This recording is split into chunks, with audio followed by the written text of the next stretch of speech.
This is Harry Judd for Boxing Social in association with Betfred with the next big name in heavyweight boxing, Delicious Orie. How's life treating you, Delicious? Everything's very well, man. I can't complain.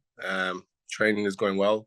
The camp's running smooth, and I just can't wait to be competing soon. We've obviously been speaking just now off camera, and you've been doing interview after interview after interview. You must be sick of this by now. Just want to get on with it. No, I'm not sick of it at all. I do want to get on with it. I definitely do want to get on with it. I feel like I've been talking about it quite a lot, and there's nothing wrong with that at all because people want to know. People want to know what we know. And I do want to tell people what it's about and stuff. But at the same time, I just want to sort of just get crack on and start competing now. You've already had such an interesting life. I mean, born in Moscow, raised in Wolverhampton, a Nigerian father, Russian mother, and now the next phase of your life starts, well, next Thursday is the opening ceremony, but next Friday, the Commonwealth Games starts in Birmingham. Yes, and I've been dreaming about this moment for the past, 2-3 years now. When I first heard that the Commonwealth Games was going to be hosted by Birmingham City. So it's always been in the back of my mind. This is before I even was on Team GB and Team England. So when it's all coming together and it's next week, this could be like the sort of the biggest couple of weeks of my career so far, or will be. So very big, mentally, physically, I'm prepared for it, and I'm just ready to go. You were kitted out. Was it Wednesday or Thursday last week? You were kitted out, so all ready to go. Yeah. So it was a Monday last week. Actually, it was kitted out. We got all our gear for the village, all our competition kit as well. That was sort of like the first time where it felt really real, because everything was sort of. We went to the area where it was all branded. We've got Team England, the Commonwealth Games branding and stuff like that. So it was really getting real. I feel like another point will be in the opening ceremony when all the fans, everyone on the stage and just celebrating. So yeah, it's gonna be it's slowly starting to gear up. Obviously, yeah, homeboy boxing. Well, the amateur club was Jewellery Quarter in Birmingham. How much support do you reckon you'll have from the home fans? Oh well, I'm hoping it's gonna be a lot. I know my friends and family will be out there supporting me. I've been very active for the past year with GB boxing, traveling different parts of Europe and competing in different places, and basically just getting that experience. But my friends and family had to watch me through a screen, either on TV or online. But this time it'll be different. There's no excuse this time. They've got probably a 20-minute journey down the road, so they've got to be there support live in the flesh. Well, yeah, because most of your competitions, I mean, if you're into GB boxing, you're into amateur boxing, it's all over YouTube, all online if you want to view the shows. But for probably the first time in your career, you'll get to fight on terrestrial television. How does that feel? Feels amazing. The last time that's happened was when I competed in the ABAs in 2019, and it was broadcasted on the BBC on the website, and that was a huge point in my life, and it's something that I'll never forget as well. It's a point in my life I'll never forget. And this is the next step, and it's obviously a huge step. I just feel like it's the right time because I've really built the experience over the years since 2019, where I've traveled and been able to spar real good top quality opponents from all over Europe especially, and even all over the world when I box in the world. So I do feel like I'm ready. There's no other time. I won't be more ready than I am now. So we've got a week now, and this week couldn't go any quicker. I hope so anyway.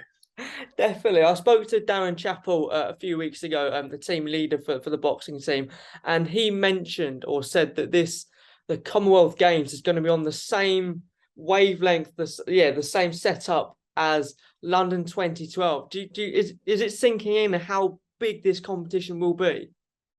Yeah.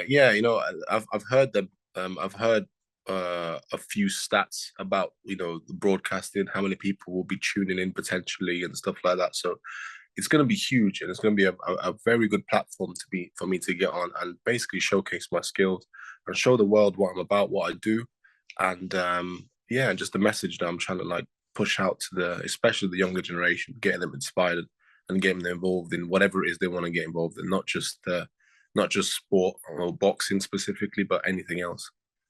Since you've been in the amateur boxing, the amateur scene, and been boxing yourself, how much has the sport changed in because you started boxing when you were 18, so you've not been boxing for a great deal of time.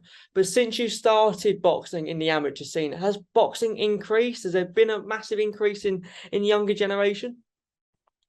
I would like to think so, yeah. But to be honest, before 2016, when I started, I didn't know anything about boxing at all whatsoever. I didn't know anything, didn't know the difference between amateur boxing, professional boxing. I didn't know anything about Team GB boxing or anything like that. So I don't know if because I obviously the more I sort of got into the boxing world, the more the more you immerse yourself in it, the more you find people talking about it, more often. So I like to think so. You've got likes of Anthony Joshua, Tyson Fury, all these guys bringing boxing to the limelight, which is I just absolutely love it. Even the YouTubers, the KSIs and all of the Logan Pauls, they're all bringing boxing to the limelight, professional boxing especially, and it's bringing the casual fans in. And I can only sort of like that, because it brings boxing out, and people want to watch it, and people want to know what's next talent is. So yeah, so it's all good. I spoke to two of your teammates, Gemma and Kieran, the other day, who are heading to the games. How good is this Team England team that's competing? I believe we're very, very strong. We came, and it's evident from our last competition, well, the men out in the Europeans, where we've secured a good amount of medals out there. So it gives us. I can really feel the confidence within the team. We're hitting very good, for example, numbers on the track in terms of running, ball very fit. S&C is going well. And I could really feel good spirits in the gym. So yeah, we're really gonna go out there and we're gonna do our country very proud. That's for sure. One of your ex-GB colleagues and friend of yours is Fraser Clark, who won gold in the 2018 Commonwealth Games. Has he given you any pointers? Yeah, I've been obviously on the Fraser Clark's wing for many years now, especially the year leading up to the Tokyo Olympics. So in COVID, so when COVID hit in 2020, and then obviously leading up to the Olympics, I've had many, many rounds with Fraser. We've lived in the same house, and he shared with me many, many experiences and the things that he's been through. And it's just something that I was able to learn from him. In and out the ring. So yeah, he's definitely someone that I've looked up to. Because he's been there and done that. I don't think there's a better person in as a super heavyweight in the amateur scene that you can learn from than Fraser Clark, because he's been there and he's been there a while. So yeah, he was a great mentor. You talk about learning. I interviewed you the other week, and you mentioned that you went to university. How was that? Oh, it was one of the best experiences of my life. I'll recommend it to anybody that finds sort of a field that they enjoy in terms of like studying wise. I really, really enjoyed the course, economics. I enjoyed the people. I got to know different kinds of people, and from all different walks of life. And I got to find independence as well. When you go out to university, I lived out in campus in the city centre of Birmingham. So that was an experience in itself, and it just made me a man, because I made my own decisions. No one was telling me what to do. No one forced me to go into boxing and study at the same time. It was decisions that I decided to make and go all the way through. So I found myself at university. Like, it gave me a structure in my life where no one was really telling me what to do, and I just thought, let me just pursue this on my own will. So yeah, it was definitely like a big turning point for me at university. Yeah, I can echo that. When I went to university, I found myself in a way, and I do think the independence was a massive part of that. But was it important for you, or smart, intelligent move for you to have that degree for something to fall back on. If, let's say, the boxing, because at the time the boxing didn't go the way it's gone now, was it good to have that to fall back on, the university degree? Yeah, definitely. I to be honest, moving to the UK, England at the age of 8 years old, I sort of always knew at the back of my mind. I've got very traditional parents, especially a traditional Nigerian father who wants you to go to university and study. So I've always had that at the back of my mind, and partly the reason why I did go to university was for them, to secure that for them. And it obviously in turn it does help me, something to fall back on. So it's good to have that insurance in the back. So yeah, it's something that I did actually enjoy. I still do a little bit now, a bit of reading and stuff into economics. So yeah, it's something that I enjoyed, and I know that I'm secured and covered for in the future. But boxing is the number one goal. It's something that I want to take on and do to my highest ability. We mentioned Fraser Clark, but another of your former GB colleagues was Anthony Joshua. Can you tell me about your experiences with him, sparring with him, etc.? Yeah. So Anthony Joshua is the man. Anthony Joshua is the guy that I was inspired by from the start. I've told him this in person, that if it wasn't for him, I probably won't be. I've told him this at the GB HQs in Sheffield, that in EAS, that if it wasn't for him, I probably won't even be here, because he sort of made me believe that it was possible to achieve these things at such a relatively late stage of your life when it comes to achieving big things in boxing. So and at the time, I was thinking of what sort of sports I can get involved in, and AJ just came at a perfect time on the screen on TV. So he's a great mentor, as well as Fraser Clark. He's not just great in the ring, but he's also great out the ring. He's got a lot of time for you, a lot of time in terms of advice. You can ask him anything. He'll, you can tell that he tries to help. Sometimes I think to myself, why is this guy trying to even waste the time with somebody like me? Do you know what I mean? Yeah, he's really is a great model to have, and is someone that I look to replicate in the next few years. And have when I get to on the level that he is, have the time for the next up and coming guys, because I was thinking to myself, I was in their position exactly the same like I am now. You know what I mean? And I should have all the time in the world for these people, because these are the people that are carrying on the sport of boxing. How does it feel now at GB? Now he's gone. Is there a big void now? Does it feel a little bit empty? Does it feel a little bit quieter? Is there not the same magic as there was at GB now Anthony Joshua's gone? Team GB, we always have this. We're a family. We're strong. We're together. There's always we always have a laugh. We always have a good time. Obviously, Anthony Joshua going. It's not good for example, likes of me, because there's somebody who I was inspired by, and I didn't mind him. I didn't mind watching him and training in the gym and whatever, or sparring him. But I guess people have to move on and do whatever that's best for them. Who am I to say he should have stayed or whatever? But it is what it is. I'll cherish the moments that we had. I'm sure I'll be sparring him or working with him in the future anyway. It's not really a big deal. But that's just life, I guess. People move on and think that they may need something else for whatever reason, and that's just how it is. So, but at Team GB, at the moment we're flying. Everyone's getting along, and it's just a very good environment to be in. I've always said this: I wouldn't want to be anywhere else. In terms of training and in terms of just growing up there and living there, because that's technically what we do. When we're in camp, we live there. I stay there a lot more than I do back at home, back in Wolverhampton and Birmingham. So I wouldn't want to be anywhere else, because that's the place where I really develop and improve on my skills. Did he seem any different? There's rumours going around that he was a bit off and stuff before the Usyk fight.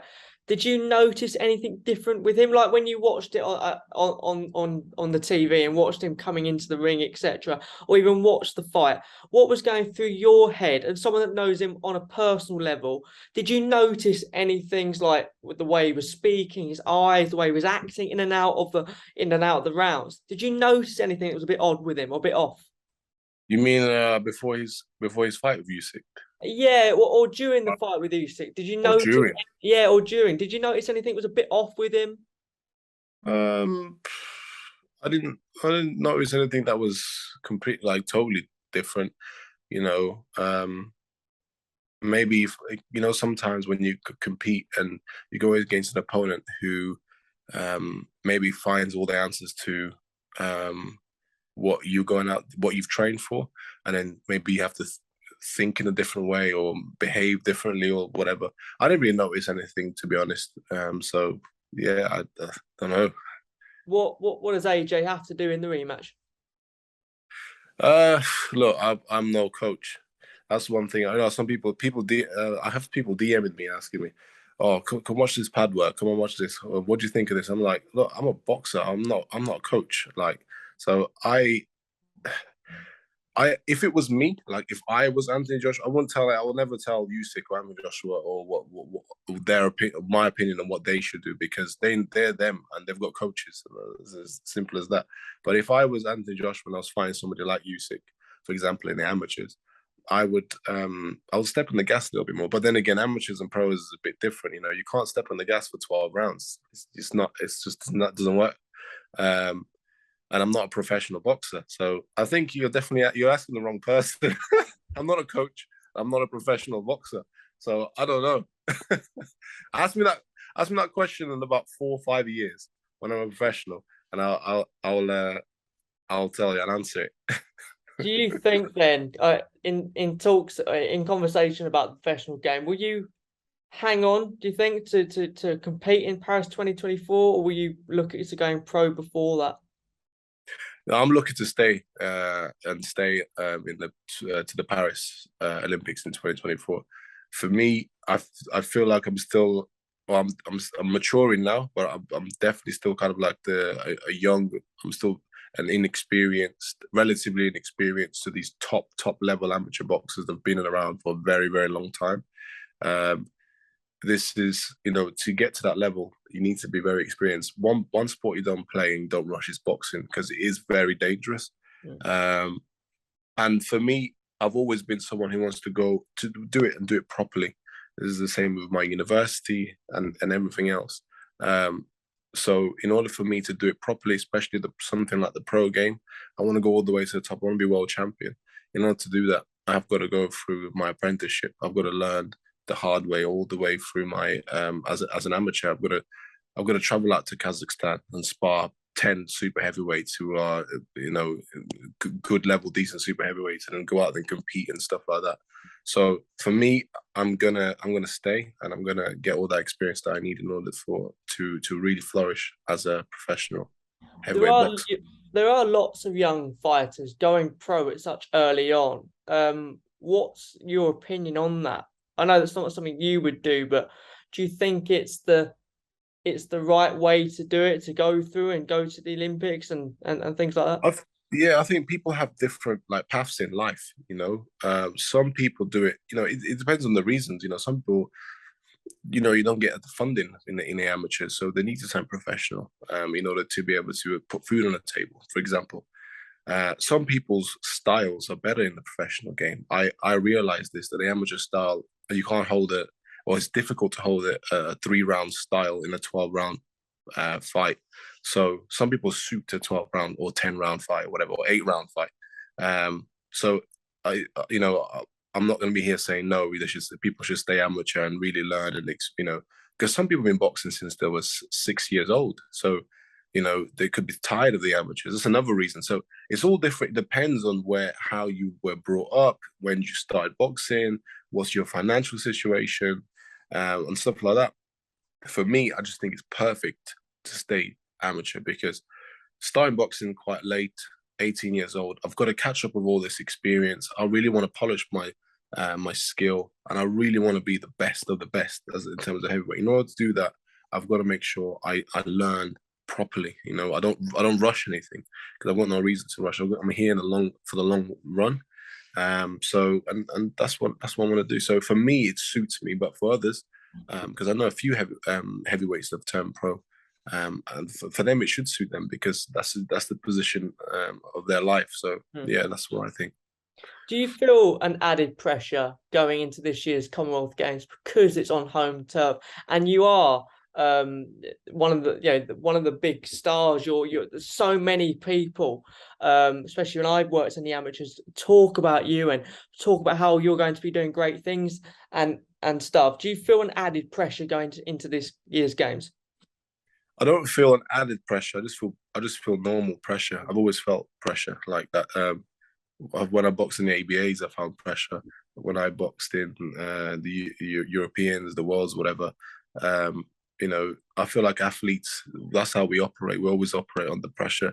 And I feel like that's what, really differentiates athletes from everybody else. It's being able to deal with the pressure, still perform at a very high level.